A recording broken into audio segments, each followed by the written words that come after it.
गुरु एक दिव्य तत्व है जो ज्ञान, प्रकाश और मार्गदर्शन को प्रस्तुत करता है। गुरु का अस्तित्व शारीरिक रूप से नहीं बल्कि आध्यात्मिक रूप से होता है। जब हम गुरु की उपाधि केवल शारीरिक स्वरूप तक सीमित करते हैं तो हम इसके वास्तविक अर्थ को अनदेखा कर देते हैं। मनुष्य की बुद्धि को गुरु के साथ जोड़ने का प्रयास करना वास्तव में एक गंभीर गलती है। मनुष्य का बुद्धिमान होना अपने भीतर के ज्ञान को खोजना है, जबकि गुरु की उपस्थिति से हम उस ज्ञान को प्रकट करने और उसे सही दिशा देने में सहायता प्राप्त करते हैं। जब हम गुरु को सिर्फ एक मानव के रूप में देखते हैं तो हम उनके भीतर की दिव्यता को नकारते हैं। यह एक प्रकार का अपराध है जो हमें सच्चे ज्ञान और विकास से वंचित कर सकता है।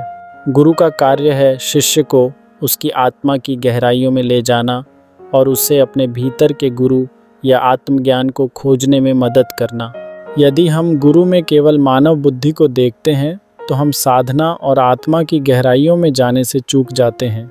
इसके परिणाम स्वरूप हमें वह ज्ञान नहीं मिल पाता जो हमें जीवन के वास्तविक अर्थ को समझने में मदद करेगा। इसीलिए हमें यह समझना आवश्यक है कि गुरु सिर्फ एक व्यक्ति नहीं है, बल्कि वह एक उच्चतर ऊर्जा, एक तत्व है जो हमारे विकास के लिए आवश्यक है।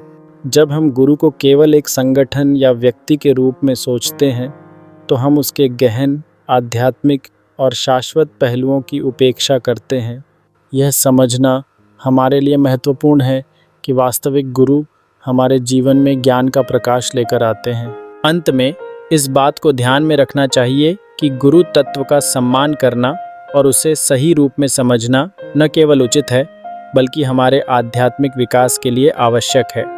जब हम गुरु के सार को पहचानते हैं तब हम अपनी बुद्धि एवं ज्ञान को उस अद्वितीय स्थान पर पहुंचा सकते हैं जहां सच्चा विकास एवं पूर्णता संभव है।